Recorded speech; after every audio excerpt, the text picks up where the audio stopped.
Welcome to today's deep dive. Picture this. You just spent like a small fortune on a stunning new 4K commercial display. You get it mounted, you plug in your high-end player, and then just a blank screen. Nothing. Oh, man. Yeah, that is literally the worst feeling. Right. So today our mission is to decode the source material we have from HDTVSupply, which is this 25-year global home for AV products.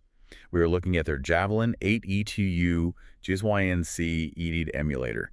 It's a $364 piece of tech that basically acts as a translator and peacekeeper for home or commercial theater systems. Okay. Let's unpack this. What exactly is this emulator doing behind the scenes when that digital handshake just fails? Well, it is an incredibly frustrating scenario, like you said.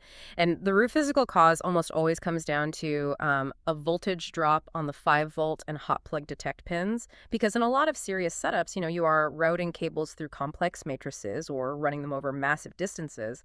Right, so instead of thinking of HDMI as just some magical data pipe, you have to think about the actual physics involved. It's kind of like trying to deliver a firm physical handshake to a foreign diplomat who's standing 50 feet away down a long hallway. That is a really great way to picture it, actually. But by the time you reach them, the energy is just gone.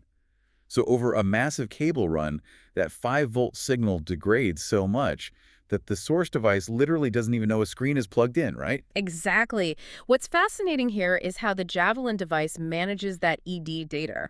It sits right at the source and acts as a proxy. It basically intercepts those specific pins and regenerates that 5-volt and hot plug detect signal locally. Oh, wow. So right at the start of the chain. Yeah, right there. So it provides that strong, confident grip you mentioned, forcing the source device to output video, even if the physical cable run further down the line is completely dropping the initial voltage.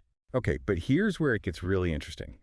Is this device just like an expensive Band-Aid for outdated legacy tech? Because doing that without bottlenecking the actual video feed seems like a massive engineering challenge. I mean, we're talking about modern systems pushing massive 18 gigabits per second data rates. Right. For 4K UHD at a smooth 60 hertz. Exactly. Yeah. So if this hardware is actively intercepting and regenerating signals, how does it not just crush the bandwidth? Well, that is the bleeding edge part of its design. It isolates the handshaking pins, so the ED data and voltage lines, while letting the heavy data payload pass through completely uncompressed. Wait, completely uncompressed. Totally uncompressed. It handles things like HDR10 and Dolby Vision without breaking a sweat.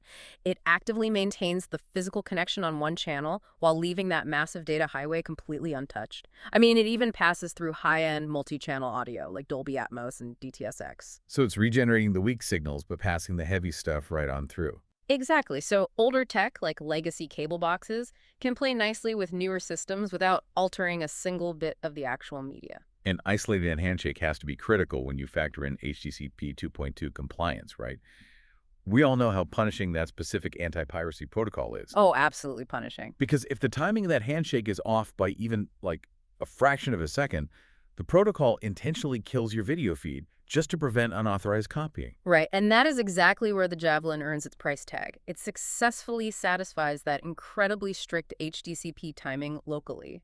It effectively tricks the protocol into keeping the stream alive. Which is vital if your destination display is being routed through complex splitters that might otherwise delay that security handshake. Exactly, and that is why AV professionals absolutely love it.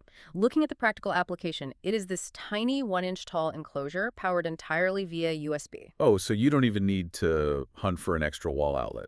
No, not at all. You can literally just run it off a laptop or an available USB port to instantly test a dead connection. Yeah. And those front panel LEDs are crucial in that exact scenario. Right, because when you are sweating behind a dark commercial server rack, trying to figure out why a sports bar's main screen is dead, you do not have time to boot up software diagnostics. Precisely. You plug this in, and the lights give you instant visual hardware confirmation. You get power status, hot plug connection, and HDCP sync right there on the front. You know immediately where the negotiation died. So what does this all mean for the listener? For anyone building or engineering these AV systems, this device is basically the invisible hero that prevents technical meltdowns.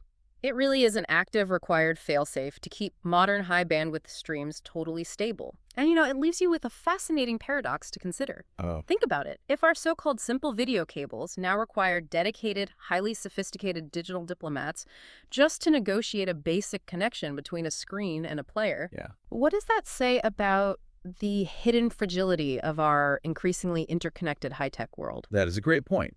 A blank screen really is just a failed physical negotiation at the end of the day. We will leave you to ponder that one.